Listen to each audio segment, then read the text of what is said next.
अस्सलामुअलैकुम। पाकिस्तान बैतुल माल एक खुद मुख्तार इदारा है। गुर्बत की बीज कनी में इसका किरदार गरीब तरीन लोगों पर मरकूज करदा गूनगू खिदमात के हवाले से बैन और गैर मामूली है। इस इदारे के क़याम के लिए 1991 में बाकायदा एक्ट बनाया गया और 14 जनवरी 1992 को ये कायम हुआ। इसका बुनियादी मकसद और फलसफा ये था कि खुराक, रहाइश, कपड़े, तालीम और इलाज मुआलजा की सहूलतें तमाम पाकिस्तानियों को बिला तफरीक फ्राहम करना रियासत की जिम्मेदारी है। पाकिस्तान बैतुल माल का इदारा गरीब, माजूरों और ज़रूरतमंद अफराद के लिए बनाया गया था, लेकिन पाकिस्तानी अवाम में इसकी इतनी अवेयरनेस ना होने की वजह से बहुत कम मुस्तहिक लोग ऐसे हैं जो इस इदारे से फ़ायदा हासिल कर रहे हैं और ज़्यादातर गैर मुस्तहिक लोग इससे फ़ायदा। पाकिस्तान बैतुल माल साबिक वज़ीर आज़म मियां नवाज शरीफ के दौर में सन 1992 में बनाया गया था और इसको समाजी बहबूद की वजारत के मातहत किया गया था। पाकिस्तान बैतुल माल के मामलात एक बोर्ड चलाता है जिसके अरकान की तकर्री वफाकी हुकूमत करती है और बोर्ड की सरबराही एक मैनेजिंग डायरेक्टर करता है जिसकी तकर्री भी वफाकी हुकूमत ही करती है। पाकिस्तान के अटॉर्नी जनरल खालिद जावेद के मुताबिक इन दोनों महकमों के बारे में ऑडिट रिपोर्ट में जो एतराज़ात उठाए गए हैं उनको दूर करने के लिए सूबों को भी कह दिया गया है। पंजाब के additional advocate general Faisal Chaudhary के मुताबिक ऑडिटर जनरल की रिपोर्ट में जिन बेकायदगियों की निशानदही की गई है इनमें से ज्यादातर मामलात को ठीक कर लिया गया है और सूबों की तरफ से इस ज़िम्न में एक रिपोर्ट सुप्रीम कोर्ट में जमा करवाई गई है। उन्होंने दावा किया है कि 70% बेकायदगियों को ठीक कर लिया गया है, ताहम इस बारे में हतमी फैसला सुप्रीम कोर्ट की तरफ से कोरोना वायरस से मुताल्लिक अज़ख़ुद नोटिस के फैसले में ही आएगा। पाकिस्तान के ऑडिटर जनरल ने ज़कात और बैतुल माल के फंड्स में अरबों रुपए की बेकायदगियों का इंकशाफ किया है।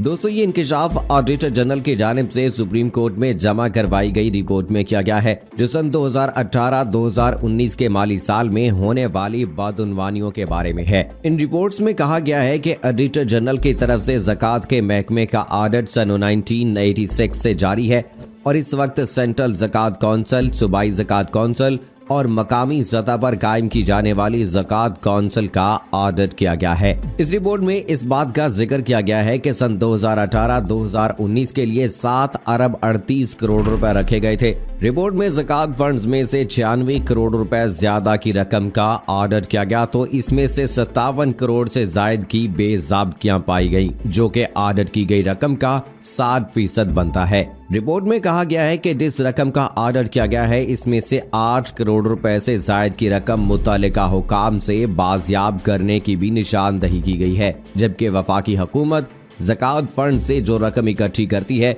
इसमें 18वीं आईनी तरमीम के बाद 93% हिस्सा सूबों को चला जाता है जबकि 7% वफाक के पास रहता है। 18वीं आईनी तरमीम से पहले ज़कात का महकमा वफाक के पास था और इस महकमे की बुनियाद साबिक फौजी सदर ज़ियाउल हक के दौर में रखी गई थी। मुख्तलिफ मसालिक से ताल्लुक रखने वाले उलमा इस महकमे की कारकर्दगी को इस वक्त बेहतर करार दिया था जब तक ये वफाक के पास रहा है और जब ये महकमा सूबों को तफवीज़ किया गया तो फिर इसकी कारकर्दगी पर उलमा की तरफ से सवालात उठाए जा रहे हैं। 18वीं आईनी तरमीम के बाद ज़कात फंड में आबादी के तनासब से सूबों को हिस्सा दिया जाता है जिसमें सूबा पंजाब को 57%, सिंध को 24%, सूबा खैबर पख्तूनख्वा को 14% और रकबे के लिहाज से मुल्क के सबसे बड़े सूबे बलूचिस्तान को ज़कात फंड्स में से 5% हिस्सा दिया जाता है। इस 7% में से वफाक ने इस्लामाबाद के अलावा गिलगित बल्तिस्तान के लिए भी रखा होता है।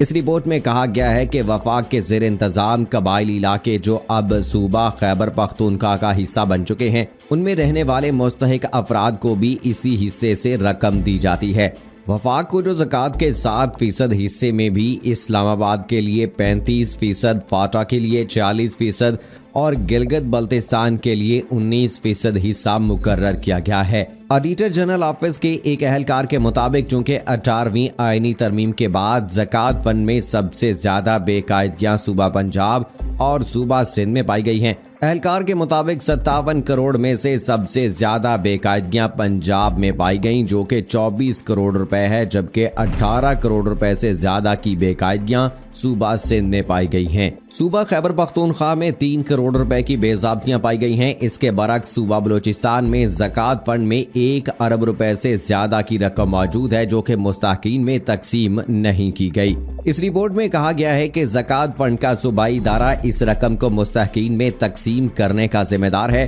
ताकि सूबे में गुर्बत की सतह को कम किया जा सके, लेकिन ऐसा नहीं किया गया। ये अमर काबिल जिक्र है कि बलूचिस्तान पाकिस्तान का सबसे ज्यादा पसमानदा सूबा है। सूबा खैबर पख्तूनख्वा में भी सेहत के शोबे में अद्वियात की खरीदारी के हवाले से रूल्स की पासदारी न करने की निशानदही की गई है। इसके अलावा इस बात की भी निशानदही की गई है कि पाकिस्तान बैतुल माल और सूबाई हुकूमत की तरफ से सेहत कार्ड के अजरा के बाद ज़कात फंड पर इजाफी बोझ डाला गया है। इस ऑडिट रिपोर्ट के मुताबिक सन 2018 में सूबा खैबर पख्तूनख्वा के 13 अजला ने 1 करोड़ 80 लाख से ज्यादा की रकम उशर की मद में इकट्ठी की, जबकि बाकी 12 अजला ने इस हवाले से कोई काम नहीं किया। वफाक के हिस्से में ज़कात फंड्स में से जो 7% हिस्सा आता है वो भी मुकम्मल तौर पर खर्च नहीं होना और अभी भी इस अकाउंट में 26 करोड़ रुपए की रकम मौजूद है जो मुस्तहकीन तक नहीं पहुंचाई गई। इस ज़िमन में मुतल्लिका हुकाम का कहना है कि चूंकि ज़कात कौंसिल के चेयरमैन और इसके अरकान की मुद्दत मुकम्मल हो चुकी थी